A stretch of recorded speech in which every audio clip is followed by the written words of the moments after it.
Recording in progress.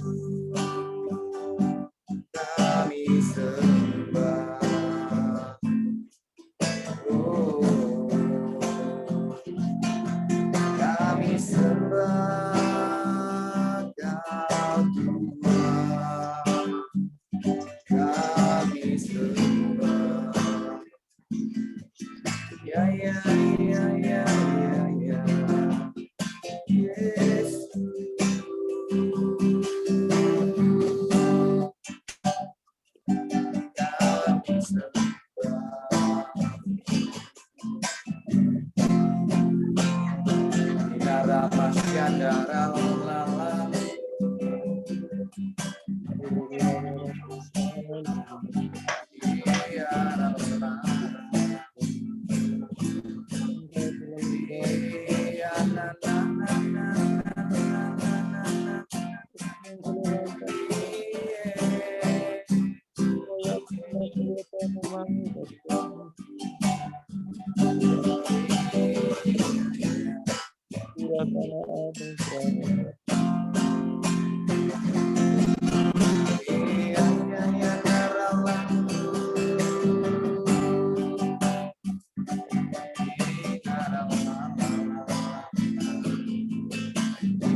Kami tahu Kau Allah yang setia, yang selalu menyertai hidup kami. Kemanapun kami melangkahkan kaki Tuhan, Kau Allah yang setia, yang selalu menemani kami Tuhan.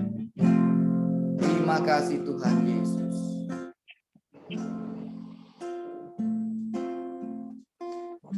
Tak pernah janji, langit selalu biru, tetapi Dia berjanji selalu menemani.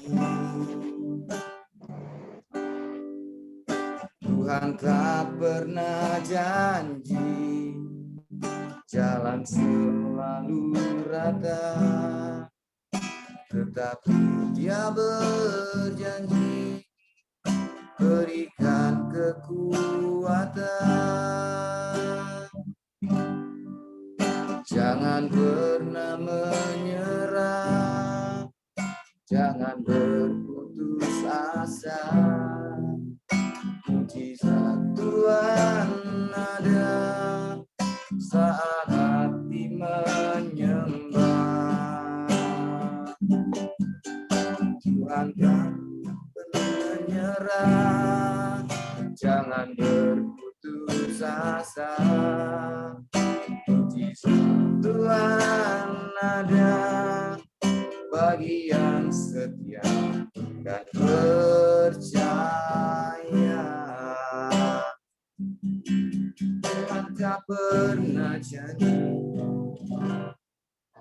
Tuhan tak pernah janji langit selalu biru, tetapi Dia berjanji menemani. Tuhan tak pernah janji jalan selalu rata, tetapi Dia berjanji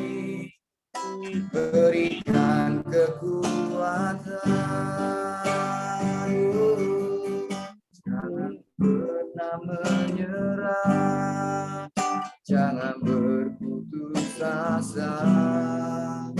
Mujizat Tuhan ada saat hati menyembah. Jangan pernah menyerah, jangan berputus asa. Mujizat Tuhan ada bagi yang setia dan percaya. Sekali lagi katakan, Tuhan tak pernah janji langit selalu biru. Tuhan tak pernah janji langit selalu biru, tetapi Dia berjanji selalu menyertai. Tuhan tak pernah janji jalan selalu rata, tetapi Dia berjanji berikan kekuatan. Jangan pernah menyerah, jangan berputus asa. Mujizat Tuhan ada saat hati menyembah. Jangan pernah menyerah, jangan berputus asa. Mujizat Tuhan ada bagi yang setia dan percaya.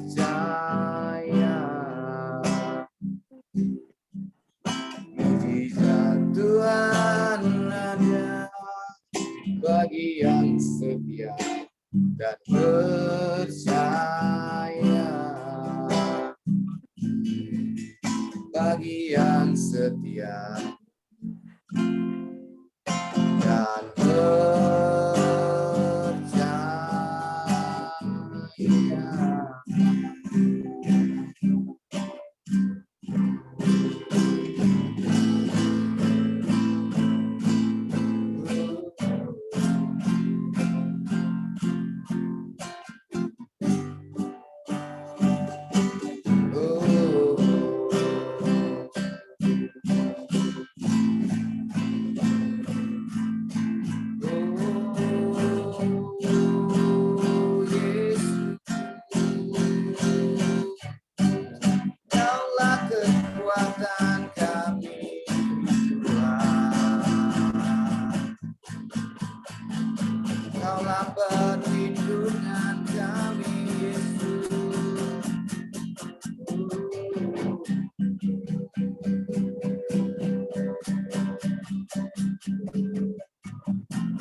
Ya,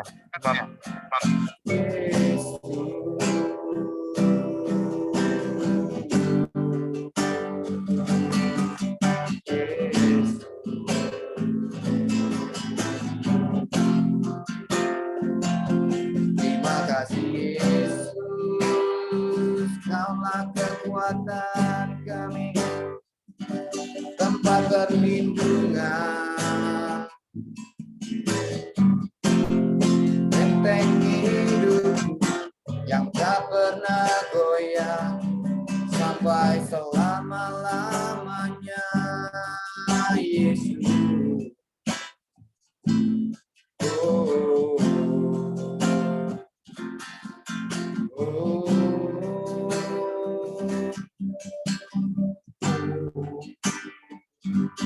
kami sembah.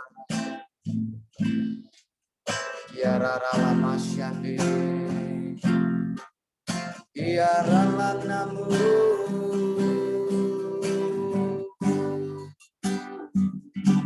di nama masyarakat alamu, di narala namu. Ada sukacita yang yang baru mengalirlah dalam hadirat-Mu. Ada kekuatan yang baru.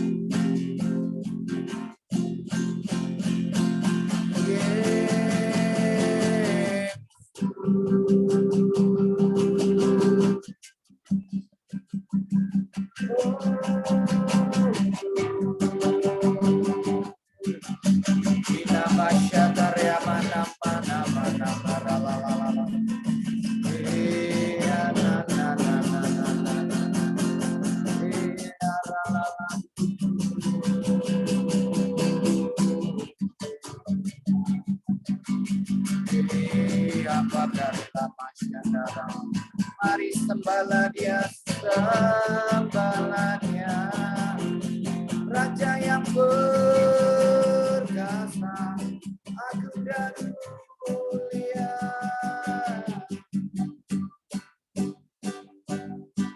Yesus,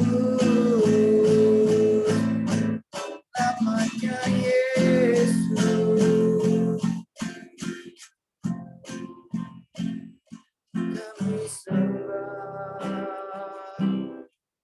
Kami sembah, terima kasih.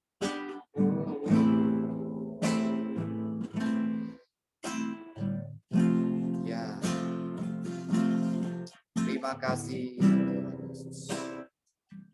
Terima kasih.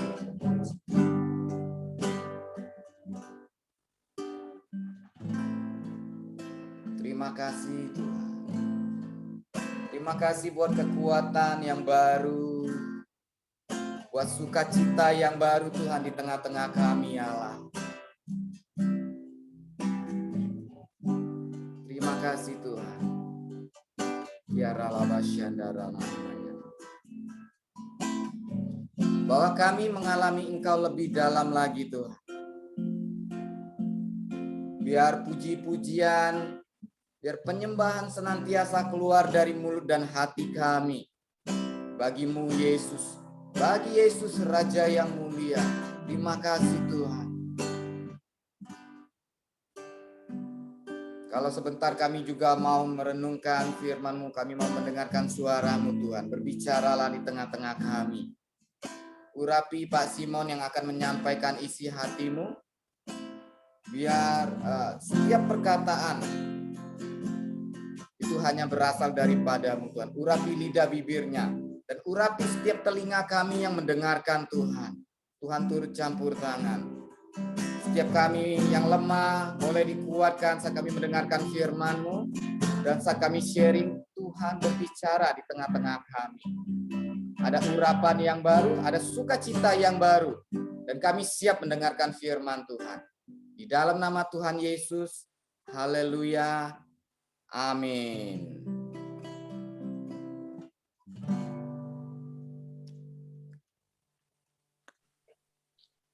Selamat pagi Bapak Ibu yang diberkati Tuhan. Kita bersyukur pagi ini kita masih diberi kesempatan waktu yang indah bersama-sama. Kita mau belajar, kita mau merenungkan apa yang Tuhan inginkan dalam hidup kita. Hari ini kita membuka ayat firman Tuhan yaitu Yohanes 3 ayat 14, 15 dan 16. Saya akan bacakan. Dan sama seperti Yohanes 3 ya.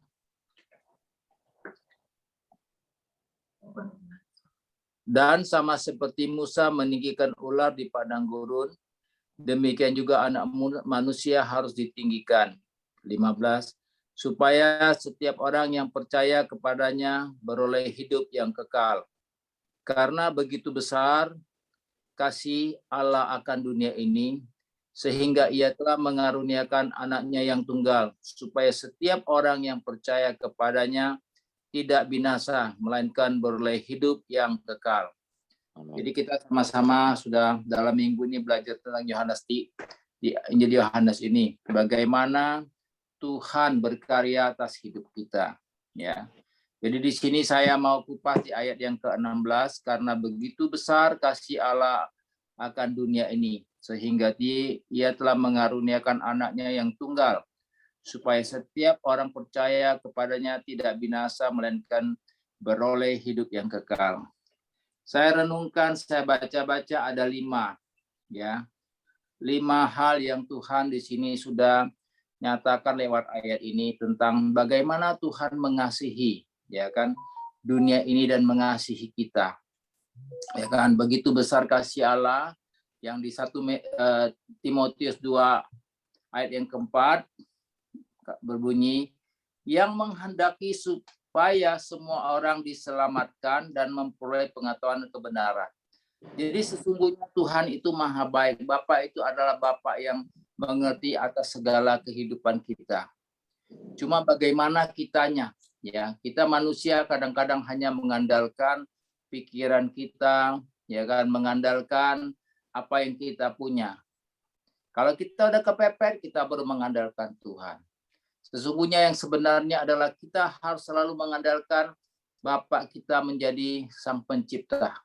Karena Dia yang menciptakan seisi dunia termasuk kita, Dia adalah sumber maha tahu dan maha benar, ya kan? Seperti saya ketika saya membuat resep roti, saya tahu di mana titik kelemahan, di mana titik kelebihannya. Saya mau shift life-nya dipanjangin, ya kan? Atau dia mau volumenya dibesarkan, atau rasanya yang dia enak di sisi mana, itu saya yang tahu karena saya yang menciptakan. Demikian juga Bapa di surga itu yang menciptakan kita. Dia mau kita apa? Yang menghendaki semua kita diselamatkan. Kenapa kita membutuhkan keselamatan? Sebetulnya Tuhan merancangkan yang indah, tetapi karena manusia tidak taat, akhirnya dunia ini ya rusak oleh seorang namanya Adam.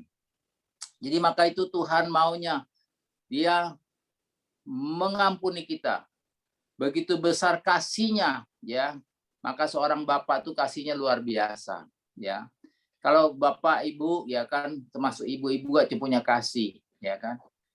Bapak-bapak punya kasih, semua kita punya kasih. Bagaimana kita merasakan kasih kita kepada anak kita? Demikianlah Tuhan itu mengasihi kita kepada kita. Tetapi terus terang aja, kadang-kadang kita jadi anak kurang bersyukur, kurang tahu berterima kasih kepada bapak dan ibu kita, ya. Seperti pagi ini anak kami mau berangkat, ya kan, istri saya pagi-pagi udah bangun menyiapkan semuanya, karena begitu besar ya kasih orang tua, kasih bapak di surga itu kepada anaknya. Maka dia, ya kan, menginginkan semua kita itu bisa diselamatkan, ya, diselamatkan dengan pengetahuan dan kebenaran. Maka hari ini kita benar-benar memahami, kita harus mengerti bahwa Bapa yang baik itu tidak akan merancangkan yang jahat bagi kita.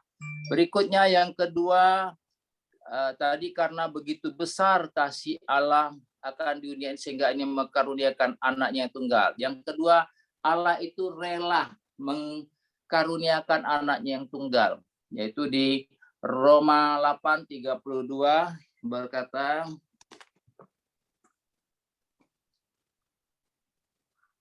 Roma 8 ayat 32, ia yang tidak menyayangkan anaknya sendiri, tetapi yang menyerahkannya bagi kita semua. Bagaimanakah mungkin ia tidak mengaruniakan segala sesuatu kepada kita bersama-sama dengan Dia? Nah, Tuhan itu Dia tidak pernah menyayangi apa yang Dia miliki. Dia ingin membuat segala sesuatu kepada kita. Dia mengaruniakan anak yang tunggal, mengorbankan, ya kan? Kalau kita manusia terus terang aja, apa yang kita miliki kadang-kadang kita tidak tega atau kita tidak mau mengorbankan, ya kan, kepada orang lain, ya kan? Maka saya merenungkan semalam bagaimana Tuhan itu punya satu anak yang Dia korbankan. Bagaimana hidup kita? Ya, kadang-kadang saya juga mengingatkan masa lalu. Tuhan itu begitu baik. Yang dalam hidup ini ada dua hal. Ada rancangan Tuhan, ada rancangan manusia. Rancangan Tuhan itu kadang-kadang kita pikir, kok Tuhan tuh tidak baik ya sama saya. Tuhan itu kejam sama saya. Karena apa? Kadang sesuatu Tuhan itu mempunyai rancangan yang tidak dapat kita pikirkan dengan akal pikiran sehat kita. Ya kan? Kenapa usaha saya harus begini Tuhan? Kenapa saya harus punya sakit seperti ini? Kenapa ada yang saya alami di luar yang saya inginkan? Itulah rancangan-rancangan kadang-kadang hidup kita kan. Kita selalu menyalahkan Tuhan. Tetapi saya mulai mengintrospeksi ke diri saya bahwa segala sesuatu ya kalau yang Tuhan inginkan tidak bisa kita lawan. Karena ada firman Tuhan katakan kalau Tuhan yang membuka tidak ada yang satu pun bisa menutup. Kalau Tuhan yang menutup tidak ada satu pun yang bisa membuka. Jadi hal apapun saya percaya kalau itu datangnya dari Tuhan, itu ada waktunya Tuhan dan kebaikan yang Tuhan inginkan dalam hidup kita. Kita sedang dilatih, kita sedang dididik, kita sedang diberi satu kursus yang bisa membuat hidup kita lebih meningkat lagi dari hal-hal yang kita pikirkan. Tetapi menjadi masalahnya, siap nggak kita untuk rela berkorban, ya kan? Sedangkan Tuhan sudah memberi contoh teladan bagi kita, dia mengorbankan seluruh anaknya yang tunggal kepada kita untuk menyelamatkan dunia ini dan kita semua. Nah, rancangan manusia selalu ingin, ya kan, kalau bisa jangan Tuhan engkau, saya pernah kehilangan anak, ya kan, umur 6 bulan, ya kan, anak kami diambil Tuhan kembali, ya kan, secara manusia sedih, ya kan, secara manusia Tuhan kenapa engkau begitu, ya kan, aku sudah setia, aku sudah begini kepada Tuhan, tapi saya hari ini saya tetap ya kan mengucap syukur karena apa? Secara daging memang sakit, ya kan? Tapi Tuhan itu punya yang lebih baik rancangan daripada apa yang kita pikirkan. Jadi hari ini saya tidak tahu apa Bapak Ibu punya problem dan masalah, tetapi percayalah, kalau Tuhan izinkan itu terjadi pada Ibu Bapak, Tuhan punya rancangan yang baik. Yang hari ini kita belum tahu, tapi nanti ada satu masa Tuhan akan tunjukkan. Ya, ketika saya berbisnis, ya kan, di satu usaha, ya kan, ketika Tuhan izinkan itu terjadi, ya kan, saya sebetulnya masih menggerutu. Pak Ahyong bilang, relakan, harus lepas pengampunan. Enak aja Pak Ahyong nih ngomong, bukan uangnya 1-2 miliar saya pikirkan. Tetapi saya mau taat saya itu. Pak Ahyong selalu ingat, ampuni. Aduh, saya berdoa dan isi saya berpuasa. Akhirnya Tuhan apa bilang? Engkau harus keluar dari situ. Nah, hari ini saya baru merasakan. Kalau dulu saya tidak keluar dari situ, mungkin lain cerita hidup saya. Ya, jadi kadang-kadang kita menginginkan sesuatu sesuai dengan keinginan daging kita, tetapi Tuhan lebih maha tahu apa yang ada di rancangan Dia ke depan untuk kita. Saya bersyukur jadi Bapak Ibu apapun yang Bapak Ibu harus lewati, ya percayalah sama Tuhan. Tuhan tidak akan mengecewakan kita karena Tuhan itu maha tahu, Dia maha tahu. Ya, di yang ketiga ya. Ada satu tambahan yaitu di 1 Yohanes 4 ayat 10. Di sini dikatakan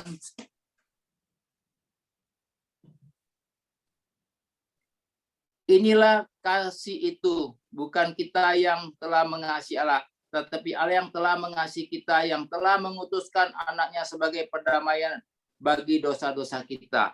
Jadi Bapak Ibu, ya kan, kasih Tuhan itu memang tidak bersyarat, ya kan? Jadi begitu besar kasihnya sehingga syaratnya nggak ada, tapi kita yang banyak bikin syarat sama Tuhan. Jadi hari kita mau mengevaluasikan hidup kita bagaimana. Ya kita mau ikut Yesus, ya kita harus pikul salib dan percaya Dia tidak akan merancang yang jahat buat kita. Yang ketiga, setiap orang yang percaya, ya di sini dikatakan, melainkan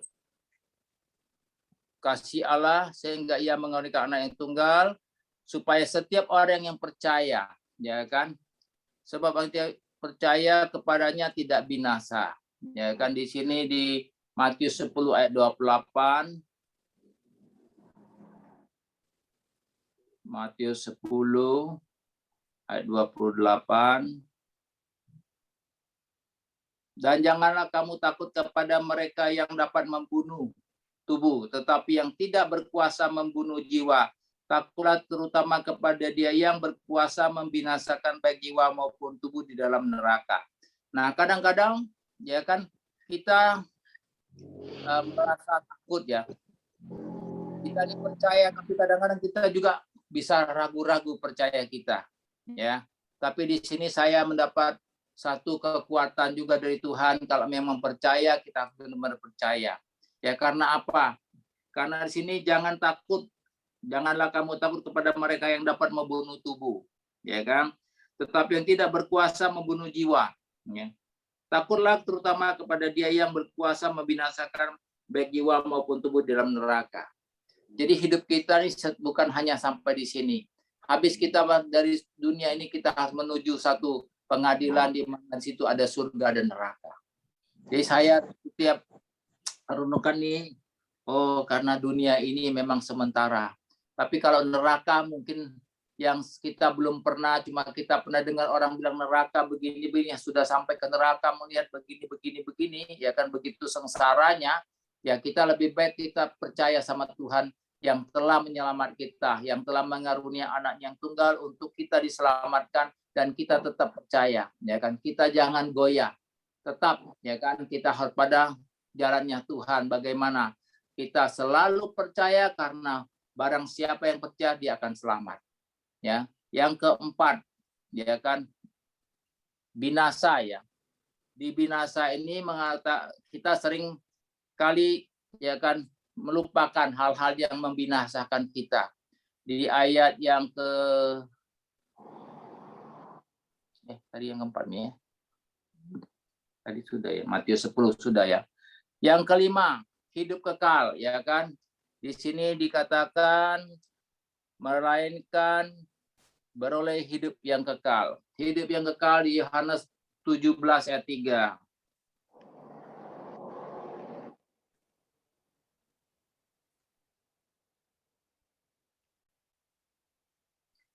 Inilah hidup yang kekal, yaitu bahwa mereka mengenal Engkau satu-satunya Allah yang benar, dan mengenal Yesus Kristus yang telah Engkau utus. Jadi kita kalau memang benar-benar mau mengikuti Tuhan dengan sepenuh hati, ya kan, kita akan mendapat upah, ya, kekekalan di surga. Jadi terus terang aja, sebetulnya kita selalu bertanya juga ya, saya juga sering bertanya, apa nanti ujungnya dari hidup kita. Tetapi setelah kita mengenalkan kebenaran firman Tuhan, kita sudah tahu bahwa janji Tuhan iya dan amin. Dia akan menyediakan tempat bagi kita yang sudah percaya dan mengakui Kristus dalam hati dan pikiran kita, kita akan menuju dan kita disediakan tempat yang kekal bagi kita semua. Ya, itulah yang saya bisa bagikan pagi ini, ya kan. Pertama, kita harus kasih Allah sudah kita rasakan. Ya kan, bagaimana kita mau, ya kan, merenungkan dan mempraktekkan. Kedua, kita sudah melihat Allah itu tidak pernah, ya kan, sayang kepada apa yang Dia mau menyelamatkan kita, sehingga Dia mengaruniakan anaknya yang tunggal. Yang ketiga, setiap orang percaya, ya kan, tidak akan sia-sia. Ya kan, yang keempat, ya kan, kita suka melupakan kebinasaan sehingga apa? Itu yang membawa kita kadang-kadang ego dengan kedagingan kita. Yang kelima, kalau kita percaya hidup kekal, kita akan sampai pada tempatnya dan Tuhan akan bersama-sama kita. Demikian saya kembalikan kepada Pak Edi Siraen, supaya bisa yang lain teman-teman juga mungkin ada yang menambahkan, ya kan, karena kita sama-sama belajar. Tuhan memberkati. Silakan Ibu Mirianti kalau mau menambah sesuatu. Ya. Puji Tuhan, terima kasih Pak Hengki. Jadi Pak Simon, saya juga dapat dari firman Tuhan ayat 16 ini begini.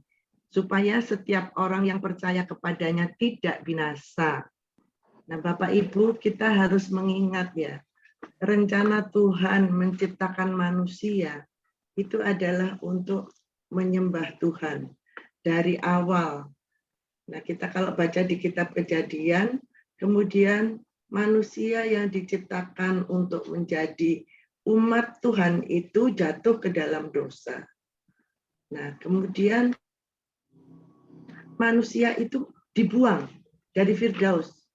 Jadi kehidupan kita di bumi ini memang nggak lama, Bapak Ibu. Mazmur mengatakan umur kami 70 tahun, kalau kuat 80 tahun. Kesukaannya adalah penderitaan. Ya.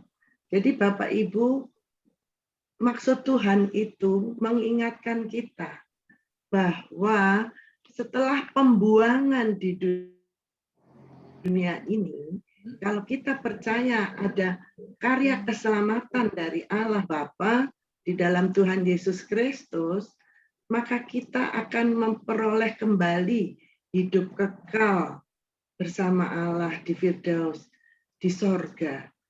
Itu Bapak Ibu. Jadi kita memandangnya jangan dari sudut manusia ini.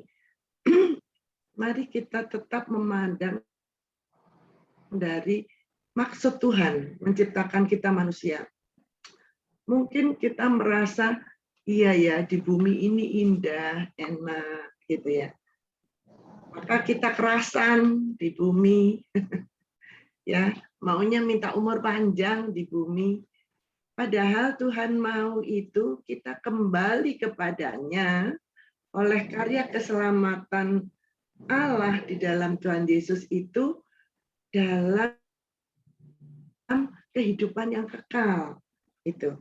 Maka nggak ada masalah kalau kita hidup di muka bumi itu cuma 6 bulan, cuma 3 tahun, cuma 10 tahun, cuma 15 tahun, 20 tahun, nggak masalah. Karena bumi ini tempat pembuangan, Bapak Ibu. Nah, itu yang saya dapat hari ini, supaya firman Tuhan ini nanti kita baca kemudian ya, melainkan beroleh hidup yang kekal. Nah, hidup yang kekal bersama Bapa di sorga itu berapa lama? Yang nggak ada yang tahu. Apakah 1000 tahun, 2000 tahun? Nah, itu persiapannya itu di masa pembuangan ini. Bagi anak-anak yang kecil, yang belum secara apa ya, secara pribadi bisa mengaku Allah, itu imannya tergantung kedua orang tuanya. Nah, kalau kedua orang tuanya itu memang beriman kepada Tuhan Yesus, sungguh menyerahkan anaknya kepada Tuhan Yesus, itu anak itu nanti beroleh hidup yang kekal. Kembali dari pembuangan di dunia ini kepada Bapa. Itu Bapak Ibu yang saya dapat, sehingga Yohanes pasal 3 ayat 16 ini selalu menjadi dasar gereja. Kalau Bapak Ibu pergi ke gereja di mana-mana selalu dituliskan Yohanes 3 ayat 16. Maksudnya itu peringatan kepada kita supaya di dalam pembuangan ini kita benar-benar percaya karya keselamatan dari Allah sehingga nanti kita kembali kepada Bapa dan memperoleh hidup yang kekal bersama Bapa. Itu yang saya dapatkan Bapak Ibu. Semoga memberkati kita semua. Puji Tuhan, saya kembalikan Pak Hengki. Terima kasih. Terima kasih Ibu. Mungkin ada yang lain mau ditambahkan? Silakan. Tambah sedikit ya Hengki. Oh iya Pak, silakan Pak. Ya, mungkin hubungan antara ayat 14, 15, dan 16 itu kan sebenarnya cukup menarik ya, bahwa ayat 14 dijelaskan seperti Musa meninggikan ular di padang gurun, demikian juga anak manusia harus ditinggikan. Ini kan menceritakan bagaimana suatu kali kisah dalam perjalanan bangsa Israel dari Gunung Hor ke Laut Teberau, ya, yang diceritakan di dalam Bilangan 21. Jadi mereka bersungut-sungut, mereka marah, mereka protes, marah kepada Tuhan, marah kepada Musa. Mereka bilang, kenapa kami dikeluarkan dari Mesir, di sini nggak ada makanan, di sini susah. Mereka bersungut-sungut. Akhirnya Tuhan mendisiplin mereka, ya, bisa dibilang Tuhan menghukum mereka dengan mengirim ular-ular tedung, ya. Ular-ular tedung kita tahu itu ular yang sangat berbisa dan memagut banyak orang bangsa Israel yang mati pada waktu itu. Dan melihat kenyataan itu, mereka pun akhirnya takut dan mendatangi Musa, minta maaf, kami sudah berdosa, kami sudah bersalah. Lalu reaksi Musa mendengar perintah Tuhan, Musa menyuruh Tuhan untuk membuat ular tembaga, ya, kemudian disangkutkan ke sebuah kayu, dan kayu itu dinaikkan dengan tujuan kalau ada orang-orang Israel yang dipagut oleh ular-ular tedung itu, mereka melihat ular tembaga itu, akhirnya mereka tidak jadi mati, tapi mereka tetap hidup. Dan puji Tuhan, ini adalah gambaran daripada peristiwa yang ayat 16, bahwa barang siapa yang percaya kepada Yesus tidak binasa, melainkan beroleh hidup yang kekal. Rasanya kan tidak mungkin ya, dipagut ular berbisa, ular tedung itu pasti mati biasanya, karena itu sangat berbisa, sangat berbahaya. Tapi hanya dengan melihat ke arah ular tembaga, ke tiang yang ada ular tembaganya, bangsa Israel yang dipagut ular itu tidak mati, tapi bisa selamat. Nah, ini gambaran ya, gambaran daripada kita orang yang berdosa seharusnya mati, seharusnya binasa, seharusnya masuk neraka seperti yang sudah disebutkan Pak Simon, Bu Mirianti tadi. Tapi kita bersyukur bahwa karya keselamatan kita hanya dengan percaya dari hati kita sungguh-sungguh kepada Yesus, kita tidak mati, kita tidak binasa, tetapi memperoleh hidup yang kekal. Ya, kita bersyukur punya Tuhan Yesus, mengenal Tuhan Yesus, ya. Kita bersyukur bahwa karya keselamatan itu luar biasa, ya. Jangan kita sia-siakan, dan ini kesempatan juga bagi kita untuk menyampaikan kepada orang-orang yang belum selamat bahwa hanya dengan percaya saja kita bisa selamat. Kalau enggak, kita pasti mati. Mungkin itu aja yang ingin saya tambahkan, karena ini cukup menarik ya. Terima kasih, Tuhan memberkati. Terima kasih Pak Ramli. Mungkin ada yang lain lagi mau menambahkan sesuatu? Kalau tidak, mari kita tutup dalam doa. Mari kita sepakat dan berdoa. Bapa yang baik, kami sangat bersyukur kepadamu ya Tuhan. Di pagi hari ini, setiap kami bisa datang, menyembah, memuji, dan juga mendengarkan kebenaran firman-Mu ya Bapa. Terima kasih ya Tuhan. Biarlah hati kami terus ditabur dengan benih kebenaran firman-Mu ya Tuhan. Biarlah melalui perenungan, benih ini boleh tumbuh Tuhan. Kami tahu ya Tuhan, terima kasih buat karya keselamatan di kayu salib ya Tuhan, sehingga setiap kami, orang-orang percaya, mendapat kehidupan yang kekal ya Tuhan. Terima kasih buat pagi hari ini Tuhan, kami juga berdoa buat Lala ya Tuhan. Biarlah kasih karunia-Mu terus Tuhan curahkan kepada Lala ya Tuhan. Kuasa kesembuhan-Mu Tuhan curahkan di dalam nama Tuhan Yesus ya Bapa. Terima kasih ya Tuhan. Kami percaya Tuhan, mukjizat-Mu Engkau curahkan kepada Lala ya Bapa. Bapa, kami juga berdoa buat Yani dan Yuhong ya Tuhan, yang sebagai orang tua Lala ya Tuhan. Tuhan juga terus berkati. Biarlah Tuhan terus tambahkan iman percaya mereka Tuhan kepada Engkau ya Tuhan, dan pengharapan mereka kepada Engkau ya Bapa. Bapa, terima kasih Tuhan, kami serahkan Yani dan Yuhong ke bawah tangan kuasa-Mu ya Tuhan. Tuhan juga terus memberikan mereka kesehatan, kekuatan, dan perlindungan yang daripada Engkau ya Tuhan. Dimanapun saat ini mereka berada, Tuhan terus menyertai ya Tuhan. Terima kasih, kami juga berdoa buat Pak Heri, Pak Santo, dan Pak Kas, dan berserta keluarga ya Tuhan. Di mana pagi hari ini juga perjalanannya ke Jakarta ya Tuhan. Biarlah Engkau Tuhan Allah yang melindungi perjalanan mereka. Tuhan tutup bungkus dengan kuat kuasa darah-Mu ya Bapa. Sampaikan mereka dengan perlindungan-Mu ya Tuhan. Terima kasih ya Tuhan. Dan juga kami juga berdoa buat Denny Lucy dan teman-teman yang pagi hari ini juga berangkat ke Lampung ya Tuhan. Biarlah Tuhan Yesus juga melindungi perjalanan mereka dan tutup bungkus mobil yang mereka kendarain ya Tuhan. Terima kasih ya Tuhan, Tuhan sampaikan mereka ke Lampung, Palembang dengan perlindungan-Mu ya Tuhan. Terima kasih ya Bapak yang baik. Mari kita masuk dalam doa Bapa kami. Bapa kami yang di surga, dikuduskanlah nama-Mu, datanglah kerajaan-Mu, jadilah kehendak-Mu di bumi seperti di surga. Berikanlah kami pada hari ini makanan kami yang secukupnya, dan ampunilah kami akan kesalahan kami, seperti kami juga mengampuni orang yang bersalah kepada kami. Dan janganlah membawa kami ke dalam pencobaan, tetapi lepaskanlah kami daripada yang jahat.